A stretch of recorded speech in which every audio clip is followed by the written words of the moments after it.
Reka ngusoze kandi nguhereze ikaze rwose hano kuri Sportroom TV Rwanda.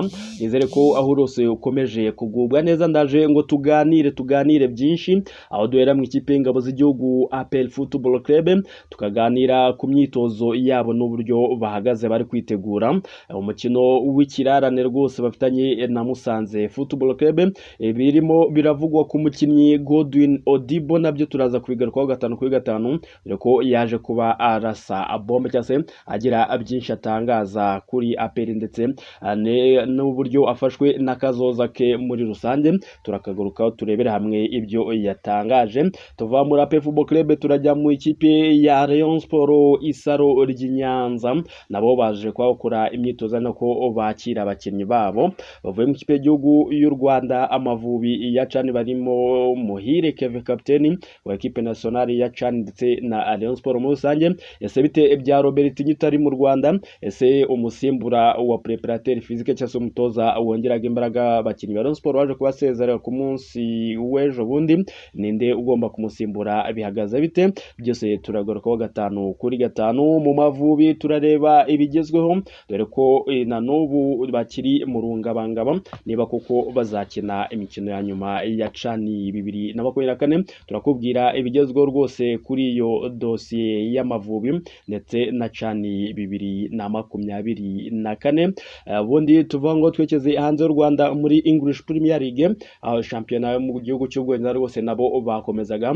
Manchester United ya Ruben Amorim ikomeza kubura amanota, ndetse na Chelsea itangira kwibazwaho n'abatari bake, dore ko benshi bayihaga amahirwe kuba yakwiruka inyuma Liverpool, yewe ikaba yanayambura igikombe. Niba utarakanda subscribe rero kuri no YouTube channel yacu Sportroom TV Rwanda, igihe niki ngo nawe ukandeho rwose, ubundi ujye ubona byinshi bigezweho mu mikino, kuko hano ni mu rugo rw'imikino, turi imparirwa imikino. Niba kandi subscribe kandi ndagushimiye, ubundi ukande like kujya se muri commentaire duheze igitekerezo cyawe, utubwire kuri aya makuru rwose tugiye kuba tugarukaho cyangwa se turi kuganiraho, yaba muri APR Football Club. Niba uri umukunzi wayo umanura udutima tw'umukara n'umweru, niba uri umureyo kandi manura ubururu n'umweru, Amavubi manura akadarapo k'u Rwanda cyangwa se agatima k'icyatsi, byose biremewe. Ndamenya ko nawe wahageze.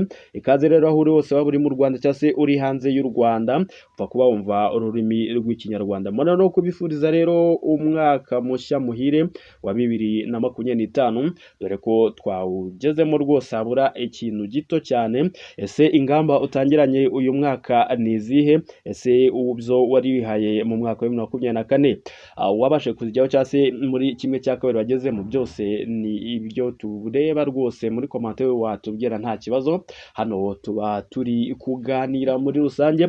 Duhere rero kuri Godwin Odibo wa APR Football Club, yageneye ubutumwa abamushidikanyaho rwose kuri imikinire ye muri APR Football Club. Godwin Odibo ukinira APR Football Club yatangaje ko akifitiye icyizere kandi akomeje gukora cyane, nubwo hamaze iminsi hari amakuru avuga ko adashobora cyangwa se ashobora gutandukana n'ikipe y'ingabo z'igihugu. Uyu musore ukomoka muri Nigeria kuva yagera muri APR Football Club ntiyahiriwe kugeza kuri uyu munsi, kuko atari yashobora rwose kubona izamu mu mikino iyo ari yose, ubariyemo n'iya gishuti. Ibi byatumye rero adahabwa umwanya wo gukina, ndetse kugeza ubu ikipe ya APR Football Club ikaba yaratangiye ibiganiro byo kuba yatandukana nawe, mu bwo amaze amezi 3 yonyine muri ikipe ifite igikombe cya shampiyona. Ikipe y'ingabo z'igihugu APR Football Club yabinyujije ku rubuga rwe rwa Instagram. Godwin Odibo amaze iminsi agaragaza ko ari gukora cyane muri iyi minsi, ndetse no kuri Noheli ataruhutse rwose. Yagize ati, ni akazi dukora iminsi yose, bisaba kwigirira icyizere nta kuruhuka.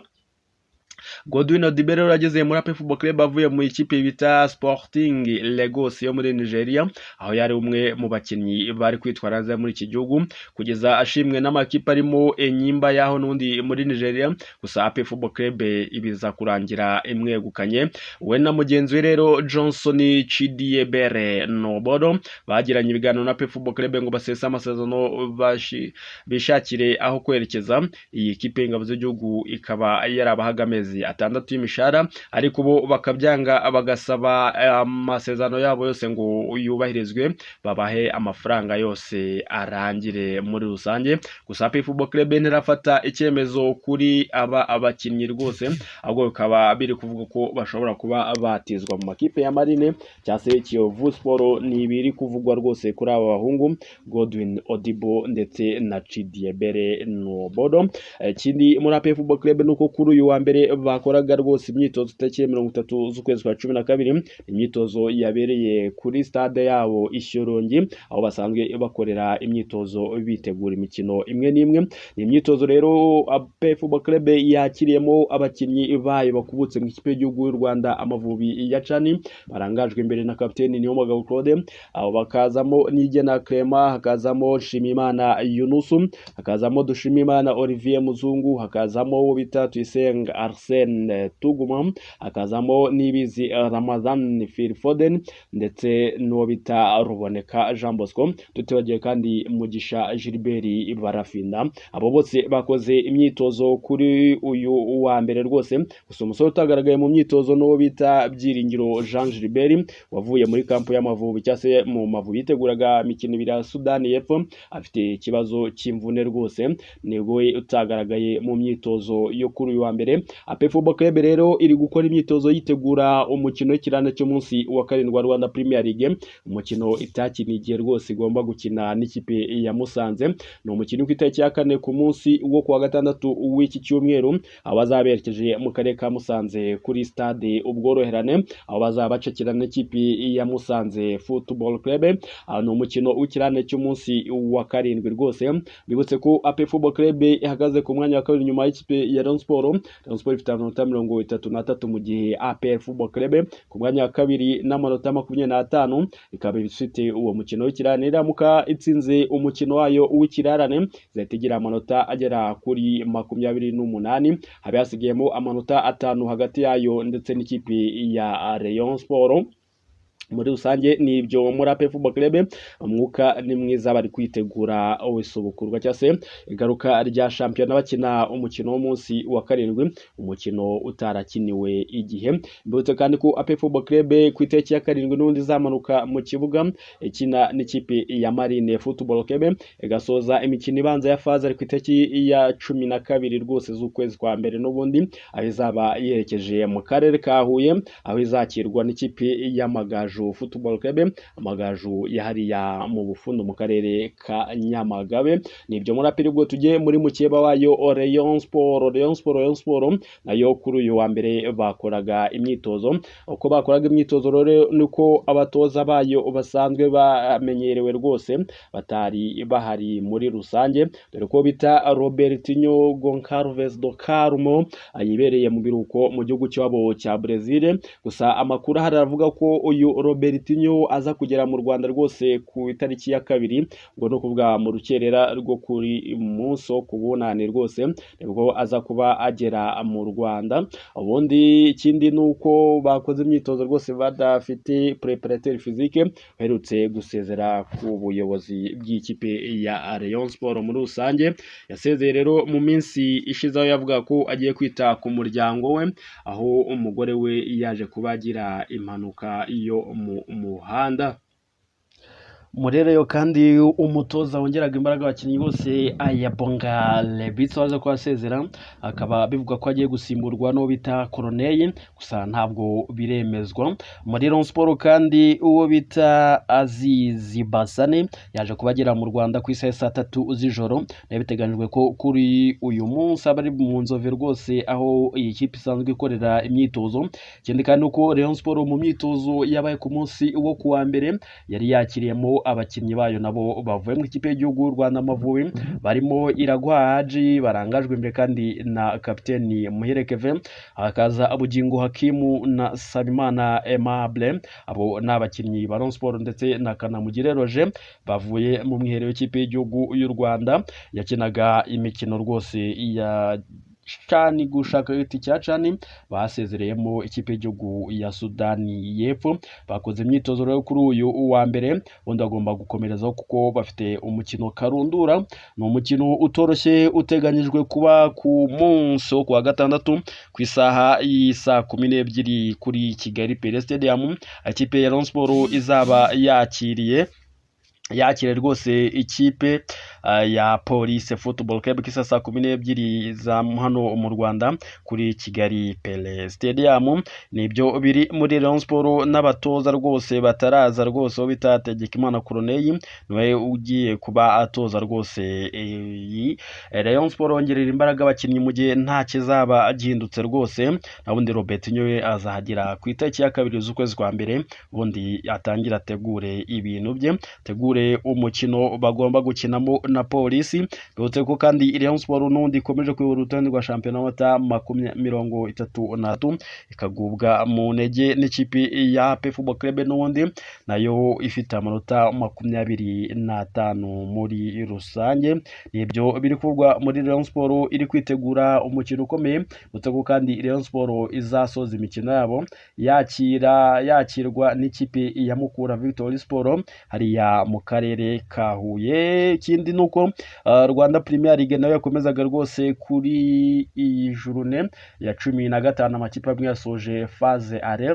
Vision Football Club yihiranye ikipe ya Musanze inyagira ibitego 3-0, mu gihe ikipe ya Bugesera yatsindaga iyo bita Marine ibitego 4 byose kuri kimwe. Ni umunsi wa 15 wa Rwanda Premier League. Ubundi twekeze mu ikipe y'igihugu y'u Rwanda Amavubi yaje kubatumirwa rwose muri Mapinduzi Cup, nubwo ngo icyemezo cyo ko bazakina imikino ya nyuma ya cani nta baruwa ibyemeza barabona iturutse muri CAF. Ikipe y'igihugu rero Amavubi yatumiye mu irushanwa rya Mapinduzi Cup rizabera muri Zanzibar kuva tariki ya 3 kugeza ku ya 13 Mutarama 2025. Mapinduzi Cup ni irushanwa ryashyizweho na Federasiyo ya Ruhago muri Zanzibar kuva mu mwaka wa 1998, rigamije kwizihiza impinduramatwara y'iki gihugu ubwo cyabonaga ubwigenge mu mwaka wa 1964, kibikuye kandi mu maboko y'ubwami bw'Abarabu baje kuba bayoboraga iki kirwa cyari kigizwe n'umubare munini w'abirabura. Muri 2023 irushanwa ryahabaye ryahuje amakipe yo mu karere ka Afurika y'Uburasirazuba arimo AP Football Club yo mu Rwanda yatsindiwe muri kimwe cya kabiri kuri penalty. Kuri inshuro kandi abategura irushanwa bahisemo gutumira amakipe y'ibihugu kugira ngo rifashe Tanzania, Uganda, Kenya kwitegura neza shampiyona y'Afurika akina imbere mu bihugu cani. Amakuru twamenye nuko amakipe yatumiye muri Mapinduzi Cup teganyijwe itariki ya 3 kujya ku 13 harimo n'u Rwanda rwose mu mwaka utaha 2025 nibwo irushanwa riteganyijwe.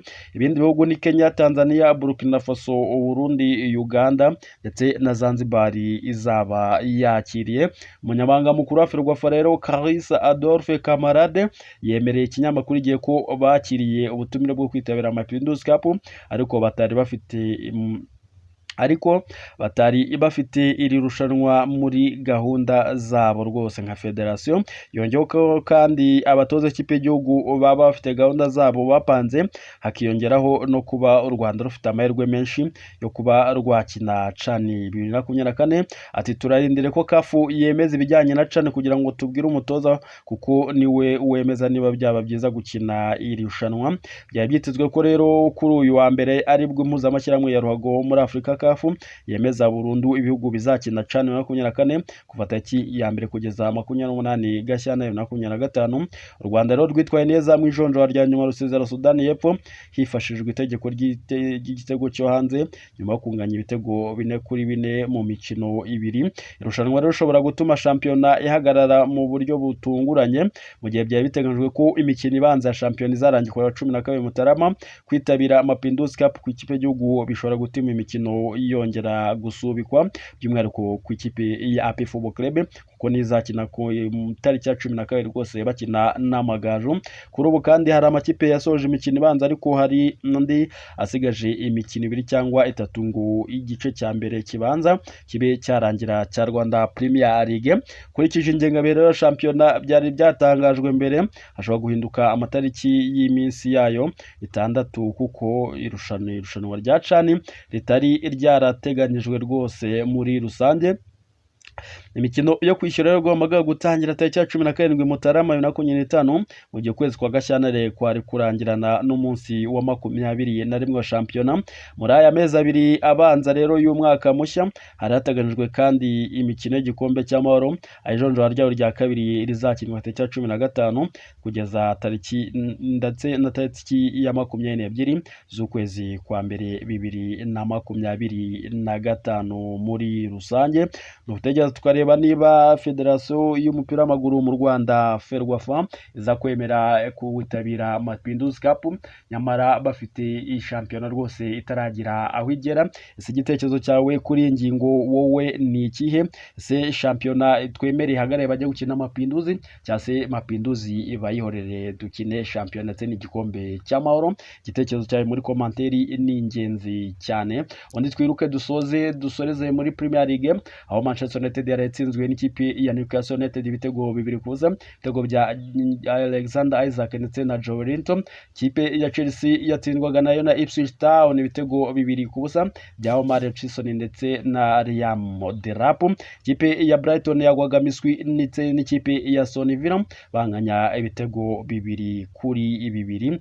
Umukino rero ya Premier League mu Bwongereza nayo iraza kwikomeza kuri uyu munsi wa bunani rwose aho Arsenal iza kuba ikina n'ikipe ya Brentford. Ni ibyo ngibyo twaba tuganiraho muri iyi minota 16 rwose, ubundi duhure mu biganiro byacu bindi biri imbere. Hasta la vista, subscribe, like, share, mujye no kuri TikTok yacu Sportroom TV Rwanda naho kandeho follow naho tukomeze tuzamuke kandi mbifurize kugira umwaka mushya muhire wa 2025. Hasta la vista.